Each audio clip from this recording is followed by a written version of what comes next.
오늘도 하나님께서 우리 가운데 역사하시고 일하시고 그 은혜를 받아 누리는 우리 모두가 되시기를 간절히 바랍니다. 성경에는 예수님이 이 땅에 오셨을 때 그 행적들을 기록한 복음서가 4가지가 있습니다. 이 4복음서는 모두 예수님께서 이 땅에 오시기 전부터 십자가에 돌아가셨다가 다시 부활하신 그 이야기들을 담고 있는데, 이 4가지의 복음서는 다시 2가지로 나눠볼 수가 있습니다. 마태, 마가, 누가 복음을 묶어서 같은 시각을 공유한다라는 의미로 공관복음이라 부르는데, 그 뜻은 관점이 같다라는 의미입니다. 그리고 나머지 하나인 요한복음을 따로 떼어서 4가지 복음서는 이 마태, 마가, 누가의 공관복음서와 또 요한복음서 나머지 하나로 나눠볼 수가 있습니다. 성경을 보면 예수님께서는 수많은 제자들을 두셨다고 나오고 또 많은 사람들이 예수님을 따라다녔다라고 말씀을 하는데, 이 성경에는 70인의 제자가 나오기도 하고 12명의 제자들이 나오기도 합니다. 그래서 예수님께서는 이 가까이 지내셨던 12명의 제자가 있음을 알 수가 있는데, 그 중에서도 예수님은 그 12제자 중에서도 특별히 더 가까이 지내셨던 제자들이 있었고, 그 중에서 이 요한은 성경에서 가리키기를 가장 사랑하시는 제자라고 나옵니다. 요한복음이 기록된 배경에는 이런 전승이 있습니다. 요한복음은 공관복음서들보다 훨씬 후대에 쓰였다고 알려져 있는데, 어느 날 요한의 제자와 주변 사람들이 요한에게 와서 공관복음에 없는 가르침과 이야기들을 해달라라고 부탁을 하자 요한은 성령의 감동을 받아서 요한복음을 기록했다라는 이야기입니다. 그래서 후에 요한이 다른 복음서들을 보면서 그 앞에 없었던 내용들을 요한복음에 추가하기도 하고, 또 예수님의 가장 가까이에 지내면서 예수님께 가장 사랑을 받았던 제자답게 다른 사람들보다 더 많은 정보를 가지고 더 많은 내용들을 덧붙이기도 했다고 전해집니다. 그래서 요한복음에는 공관복음에 없었던 이야기들이 나오기도 하고 공관복음과 구분을 지어서 요한복음을 따로 이야기를 하기도 합니다. 요한은 12제자 중에서도 예수님께 특별한 대우를 받았고 예수님과 특별히 가까이 더 지냈던 가장 사랑을 받는 제자였습니다. 그렇기 때문에 요한은 다른 제자들보다 더 예수님에 대해서 잘 알고 있었고, 다른 제자들이 모르는 예수님의 부분까지도 잘 알고 있는 모습이 있었을 겁니다. 그래서 요한이 알고 있는 예수님이 어떤 분이신지는 우리가 그 요한을 통해서 더 자세히 알 수 있고 더 많은 것들을 알 수 있다라는 겁니다. 그런데 이런 요한이 예수님을 뭐라고 표현했을지 혹시 알고 계십니까? 요한복음을 보면 요한은 예수님을 여러 가지로 기록을 하고 있습니다. 그 중에 오늘 본문에 사용됐던 표현을 보면 요한은 예수님을 빛이시라고 말씀을 하고 있습니다. 예수님이 바로 빛이시다라는 거죠. 오늘 본문에서는 좀 더 자세하게 빛이신 예수님에 대해서 이렇게 말씀을 하고 있습니다. 이 빛은 태초부터 하나님과 함께 계셔서 만물을 지으셨던 말씀이었습니다. 그 빛 안에 생명이 있었으며 빛이 어두움 가운데 비쳤지만 그 어두움은 빛을 깨닫지 못했습니다.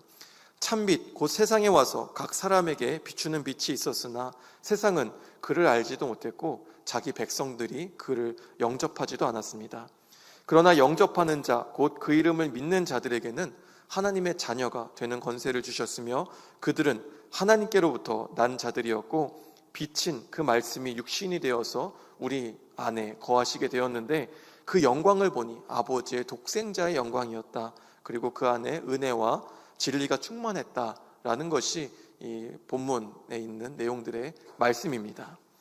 그래서 우리는 본문 말씀인 요한복음 1장 14절의 말씀을 통해서 1절부터 나왔던 말씀은 아버지의 독생자, 즉 예수님이시고, 그 예수님은 요한복음 1장 9절의 말씀처럼 사람들에게 비추시는 빛이었음을 우리가 알 수가 있습니다. 예수님은 빛이십니다.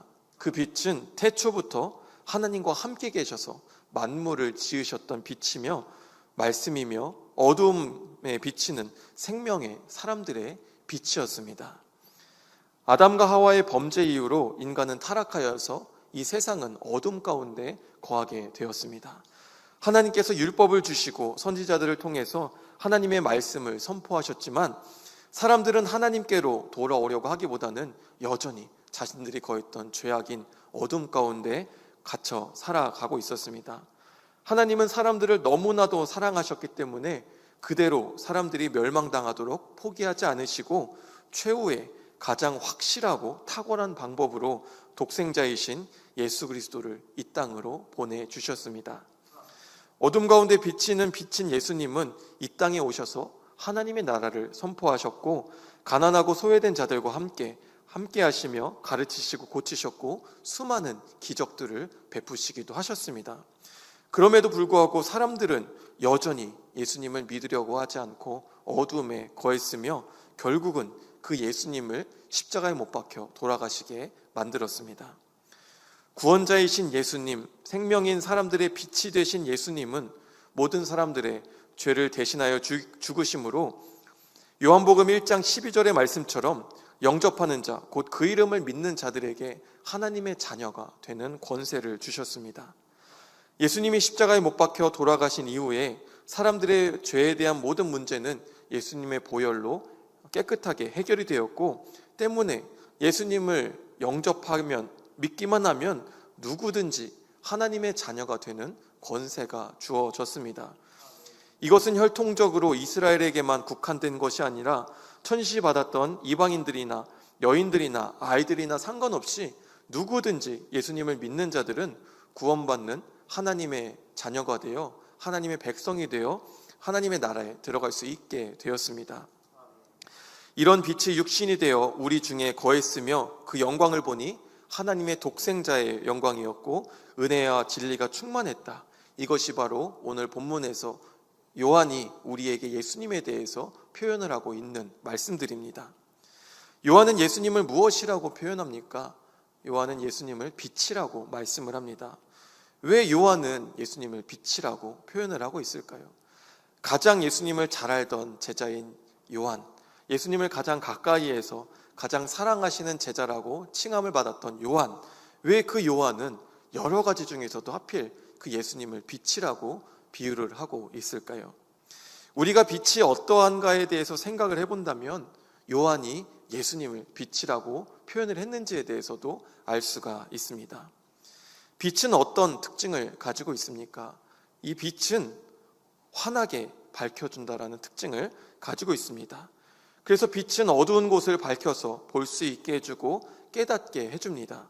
사람들은 아침에 해가 떠서 빛이 밝아지게 되면 그때부터 깨어서 활동을 하게 되고 해가 져서 어두워지면 집에 가서 쉬게 되는 것처럼 빛은 환하게 밝혀주고 생명력을 주어서 사람들을 움직이게 만듭니다.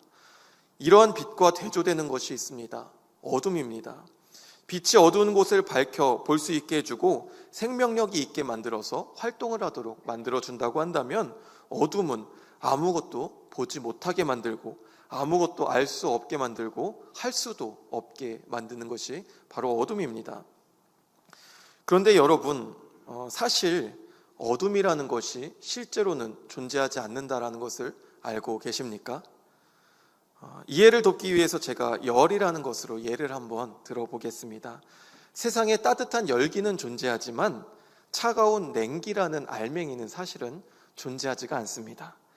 제가 냉기가 없습니다라고 말하면 당장 어떤 분들은 이렇게 생각하실 겁니다. 에어컨이나 냉장고에 있으면 시원한데요? 시원한 바람이 나오는데요? 거기서 냉기가 나오는데요? 사실 엄밀히 말하면 그 기계들은 냉기를 만들어내는 것이 아닙니다. 방 안이나 냉장고 속에 그 안에 있는 열기들을 계속 바깥으로 빼내다 보니까 온도가 점점 낮아지게 되고 춥게 되는 겁니다. 그래서 이것은 냉기를 만들어내는 것이 아니라 열기를 계속해서 빼내게 되는 것이죠. 그래서 열기가 사라져서 점점 더 추워지게 된다라는 겁니다. 그래서 그렇게 열기가 뺏겨져서 온도가 낮아지다 보니까 우리가 눈으로 보기에는 마치 냉기가 나오는 것처럼 여겨질 때가 있지만 그것은 그렇게 느껴지는 것일 뿐 본래 냉기라는 것은 없고 열기라는 것을 계속해서 빼앗게 되는 겁니다. 빛과 어둠의 관계도 이와 매우 비슷합니다. 우리는 촛불을 켜거나 라이터를 켜거나 이 전등의 빛을 비춤으로써 어둠 가운데에서 빛을 만들어내게 될 수는 있죠. 반면에 아무것도 없는 상태에서 마치 빛을 만드는 것처럼 이 빛이 있는 상태에서 어두움을 뚝딱 만들어낼 수는 없습니다. 단지 빛을 가리거나 차단했을 때 그 빛이 비치지 못하게 되는 곳에, 빛이 없어지는 곳에 어두움이 만들어지게 되는 것이죠.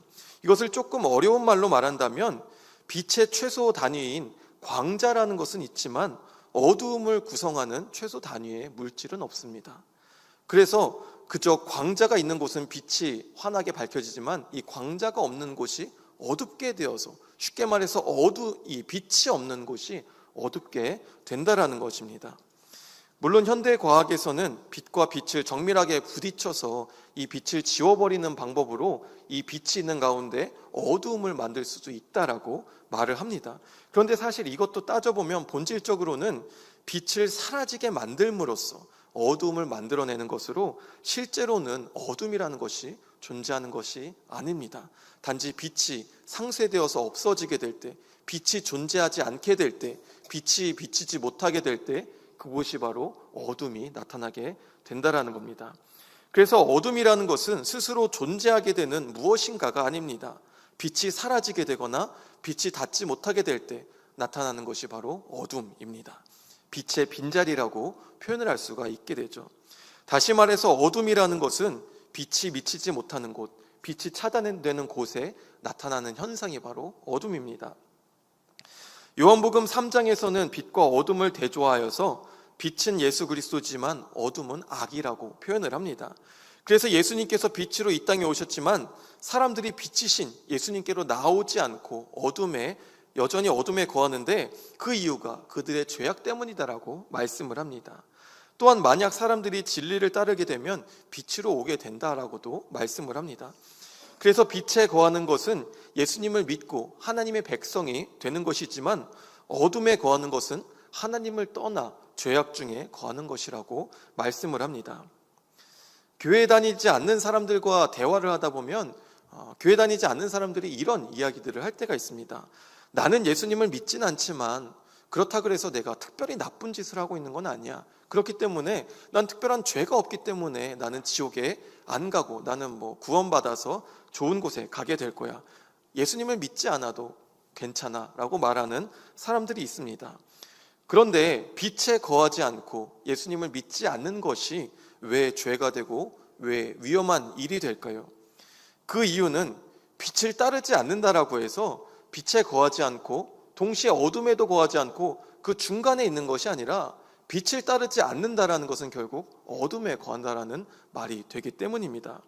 빛이 없는 곳은 어둠이 되기 때문에 빛을 따르지 않는다, 빛을 믿지 않는다, 예수님을 믿지 않는다는 것은 결국 어둠 안에 거하고 죄 안에 거한다는 말과 같게 됩니다. 마찬가지로 우리도 빛에 거하면 우리 안에 어둠이 없어지게 되고 우리가 환하게 되지만 빛을 떠나게 되면 우리는 곧 어둠에 거하게 됩니다. 예수님을 믿게 되면 구원을 받지만 예수님을 믿지 않는다 그래서 예수님을 믿는 것도 아니고 안 믿는 것도 아니고 중간에 있는 것이 아니라 예수님을 믿지 않는다라는 것은 결국 악의 세력에 물들게 된다라는 말과 같습니다. 그렇기 때문에 우리는 빛이신 예수님을 믿고 영접해야 된다는 겁니다. 요한일서에서는 이 사실들에 대해서 더 자세히 말씀을 합니다. 우리가 요한일서 1장 5절부터 8절의 말씀을 같이 함께 읽도록 하겠습니다. 요한일서 1장 5절 말씀부터 함께 읽습니다. 우리가 그에게서 듣고 너희에게 전하는 소식은 이것이니 곧 하나님은 빛이시라 그에게는 어둠이 조금도 없으시다는 것이니라. 만일 우리가 하나님과 사귐이 있다 하고 어둠에 행하면 거짓말을 하고 진리를 행하지 아니함이거니와 그가 빛 가운데 계신 것 같이 우리도 빛 가운데 행하면 우리가 서로 사귐이 있고 그 아들 예수의 피가 우리를 모든 죄에서 깨끗하게 하실 것이요 만일 우리가 죄가 없다고 말하면 스스로 속이고 또 진리가 우리 속에 있지 아니할 것이요 아멘. 요한이 쓴 요한일서 1장 5절부터 8절의 말씀을 보면 하나님은 빛이시고 어둠이 조금도 없다고 말씀을 합니다. 그리고 빛에 거하면 그런 사람은 반드시 올바른 행실을 가져야 된다라고 말씀을 합니다. 계속해서 요한일서 2장 3절부터 11절 말씀이 있는데 제가 읽어드리겠습니다. 한번 3절부터 11절의 말씀을 잘 보시기 바랍니다.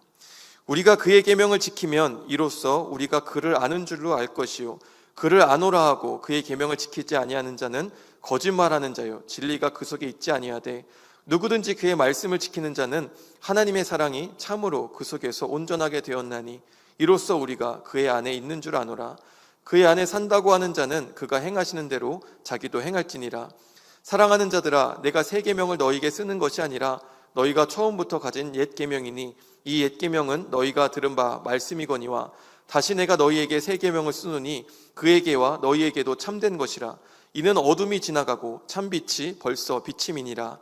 빛 가운데 있다 하면서 그 형제를 미워하는 자는 지금까지 어둠에 있는 자요 그의 형제를 사랑하는 자는 빛 가운데 거하여 자기 속에 거리낌이 없으나 그의 형제를 미워하는 자는 어둠에 있고 또 어둠에 행하며 갈 곳을 알지 못하나니 이는 어둠이 그의 눈을 멀게 하였음이니라.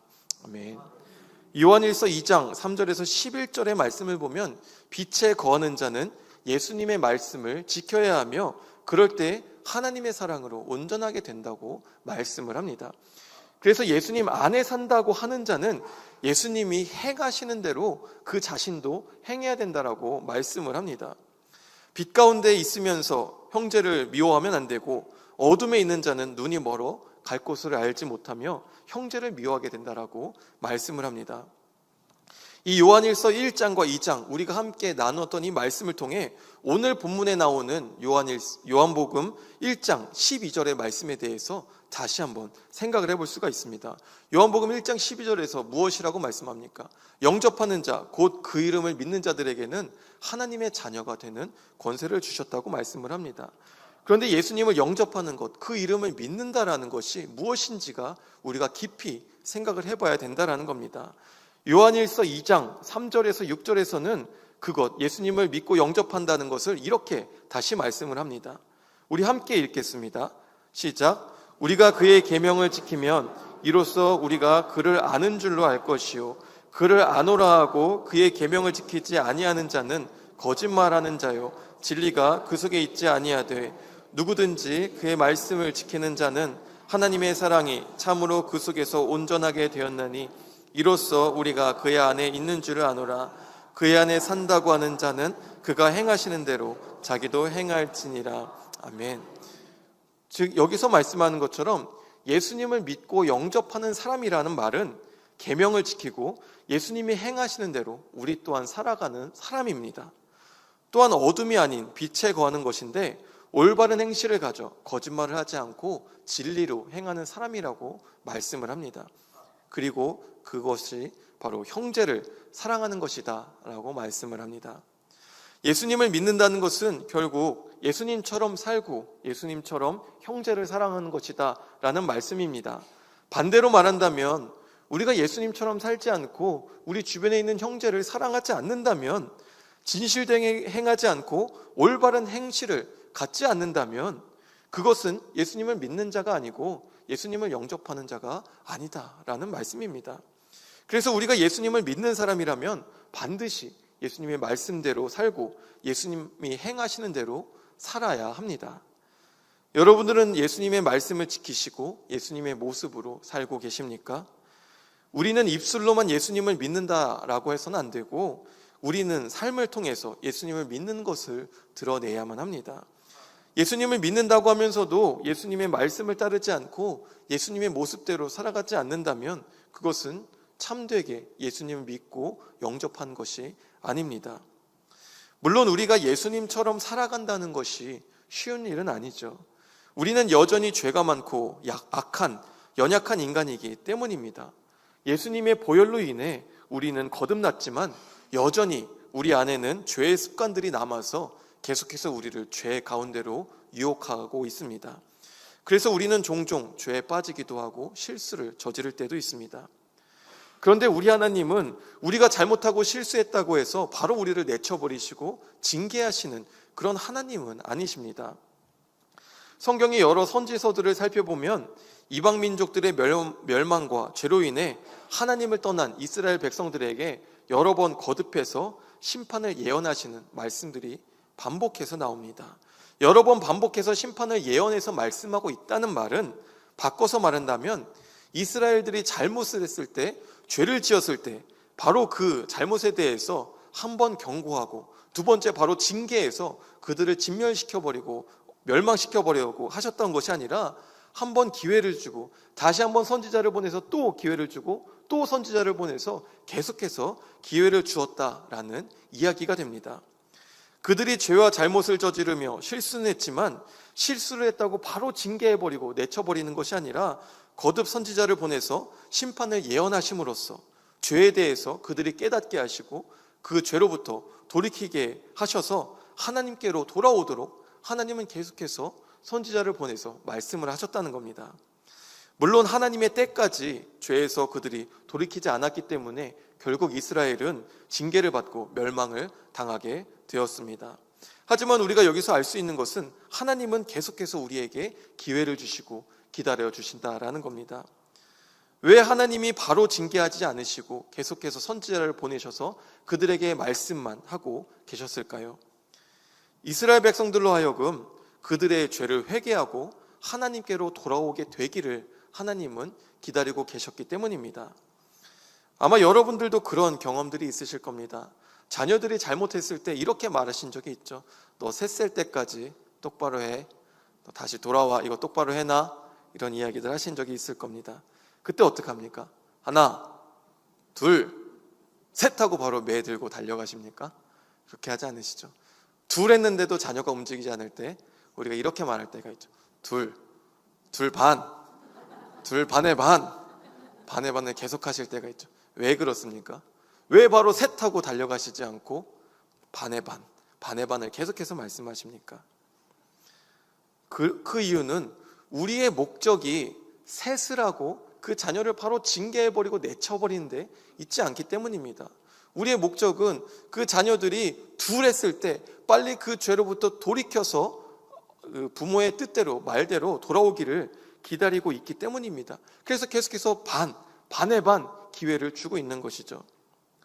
하나님도 우리의 연약함을 아주 잘 아십니다. 히브리서 4장 15절의 말씀을 보면 예수님도 인간의 몸을 입고 고통당하심으로 인간의 그 연약함을 직접 겪으신 분이시라고, 그렇기 때문에 우리의 연약함을 동정하신다라고 말씀을 합니다. 하나님은 우리를 창조하신 분이시고 우리의 아버지가 되어주시는 분이십니다. 그 누구보다도 우리의 연약함에 대해서, 우리 자신 스스로에 대해서 잘 알고 계십니다. 우리가 악한 죄인이며 연약한 인간일 뿐임을 하나님은 알고 계시다는 겁니다. 우리는 예수님처럼 되어서 예수님처럼 살아야 하는 사람들입니다. 그래서 우리는 빛 가운데 예수님처럼 빛이 되어서 살아가야 합니다. 하지만 여전히 우리 안에는 연약함이 있고 연약한 존재라는 겁니다. 예수님처럼 되어서 예수님처럼 살아가야 하지만 우리의 연약함을 하나님은 알고 계시다는 겁니다. 우리는 오늘 말씀에 따라 빛 되신 예수님처럼 그 예수님의 모습대로 살아가야 합니다. 그렇다면 우리는 어떻게 해야 될까요? 예수님의 모습처럼 빛처럼 살아가야 예수님처럼 살아가고자 하지만 여전히 우리는 연약함이 있습니다. 우리는 예수님처럼 되기 위해서 이 땅에서 거룩해지는 훈련을 받아야만 합니다. 우리가 어둠에 거했다면 이제는 계속해서 빛 가운데로 나아가는 모습으로 살아가야 한다는 겁니다. 내 안에 있는 죄된 습관들을 하나씩 없애고 예수님의 거룩한 습관들을 하나씩 받아들이면 됩니다. 그래서 이 과정을 거룩해진다는 의미의 성화라고 이야기를 합니다. 우리는 예수님을 영접하고 믿기로 결심한 이후로 거듭나서 하나님의 백성이 된 이후로 날마다 거룩해지는 과정을 통해 성화되어지면 됩니다. 그래서 예수님의 모습을 본받으며 날마다 그리스도의 완전함에 이르는 우리가 되면 됩니다. 에베소서 5장 8절에서 13절 말씀 우리가 함께 읽겠습니다. 5장 8절에서 13절 말씀입니다. 시작. 너희가 전에는 어둠이더니 빛의 열매는 모든 착함과 의로움과 진실함에 있느니라. 주를 기쁘시게 할 것이 무엇인가 시험하여 보라. 너희는 열매 없는 어둠의 일에 참여하지 말고 도리어 책망하라. 그들이 은밀히 행하는 것들은 말하기도 부끄러운 것들이라. 그러나 책망을 받는 모든 것은 빛으로 말미암아 드러나나니 드러나는 것마다 빛이니라. 아멘. 뭐라고 말씀합니까? 전에는 너희가 어둠이었다고 말씀합니다. 하지만 이제는 우리가 빛이 되었다라는 것이죠. 바울은 이 믿는 형제들에게 너희가 전에는 어둠이더니 이제는 주 안에서 빛이라고 말씀을 합니다. 이에 덧붙여서 빛의 자녀들처럼 행하라 라고 말씀을 합니다. 그래서 우리는 빛의 자녀로서 빛의 자녀답게 행해야 합니다. 우리가 빛의 자녀로서 행하는 일은 방금 읽은 에베소서 5장 9절에 나오는 것처럼 모든 착함과 의로움과 진실함입니다. 그리고 에베소서 5장 11절의 말씀처럼 열매 없는 어둠의 일을 멀리하고 책망하는 일입니다. 이에 대해서 그 이후로도 계속해서 빛의 자녀로서 행해야 될 일들에 대해서 말씀을 하고 있습니다. 여기뿐만 아니라 예수님께서도 마태복음 5장에서 사람들에게 빛이라고 말씀하시면서 이렇게 말씀을 합니다. 우리가 마태복음 5장 14절에서 16절 말씀 함께 읽겠습니다. 너희는 세상의 빛이라 산 위에 있는 동네가 숨겨지지 못할 것이요 사람이 등불을 켜서 말 아래 두지 아니하고 등경 위에 두나니 이러므로 집안 모든 사람에게 비치느니라. 이같이 너희 빛이 사람 앞에 비치게 하여 그들로 너희 착한 행실을 보고 하늘에 계신 너희 아버지께 영광을 돌리게 하라. 아멘. 여기서 말하는 사람들 앞에 비치게 하는 행동이 무엇입니까? 우리가 비춰야 할 행동을 뭐라고 말씀하고 있습니까? 착한 행실입니다. 우리가 착한 행실을 함으로 세상 사람들에게 빛을 비추고 그들로 하여금 하나님께 영광을 돌리도록 하게 만든다는 겁니다. 이 땅에 빛으로 오신 예수님, 사람들에게 빛을 비추신 그 예수님께서 이제는 우리들에게 말씀하시기를 너희는 세상의 빛이라 라고 말씀을 하십니다. 그래서 우리는 이 땅에 비추는, 사람들에게 비추는 빛이 되어야만 합니다. 우리가 어떻게 빛을 비추는 빛이 될 수 있습니까? 먼저 어두움을 떠나서 빛에 거해야만 합니다. 예수님을 우리 안에 구주로 영접하고 그 이름을 믿어서 하나님의 자녀가 되는 권세를 받아야 합니다. 그리고 악에 거하지 말고 예수님의 말씀을 지키며 예수님의 모습대로 살아가야 합니다. 좀 더 구체적으로 말씀드리면 모든 착함과 의로움과 진실함으로 행하는 것이며 결국은 형제를 사랑하는 삶을 살아야 한다는 겁니다. 여러분은 빛에 거하고 계십니까? 예수님을 입술이 아닌 삶으로 믿고 계십니까? 모든 착함과 의로움과 진실함으로써 형제를 사랑하고 계십니까? 우리가 입술로만 주를 믿는다고 하지 않고 삶으로 주를 믿는 자가 되기를 간절히 바랍니다. 모든 착함과 의로움과 진실함으로 우리에게 허락하신 우리 주변에 있는 형제들을 사랑하는 우리 모두가 되기를 바랍니다. 빛으로 사람들에게 비추는 빛이신 그 주님이 우리를 빛으로 부르셨습니다. 빛은 어둠 가운데 비춰야 합니다. 그래서 어둠을 없애고 그 어둠 가운데 거하는 사람들을 빛으로 나오게 만들어야 합니다. 우리가 예수님을 믿는 삶으로 모든 착함과 의로움과 진실함으로 우리 또한 빛이 되어서 그 빛을 사람들에게 비추어서 그 착한 행실로 하나님께 영광을 돌리게 하며 예수님을 닮은 그 빛으로 우리 또한 사람들에게 나아가야 합니다. 주님이 우리를 빛으로 부르셨습니다. 빛 대신 주님을 닮아 우리도 빛이 되어 온 세상을 비추는 빛, 사람들에게 비추는 빛이 되어 그런 삶을 살아가시는 우리 모두가 되시기를 간절히 바랍니다. 기도합니다.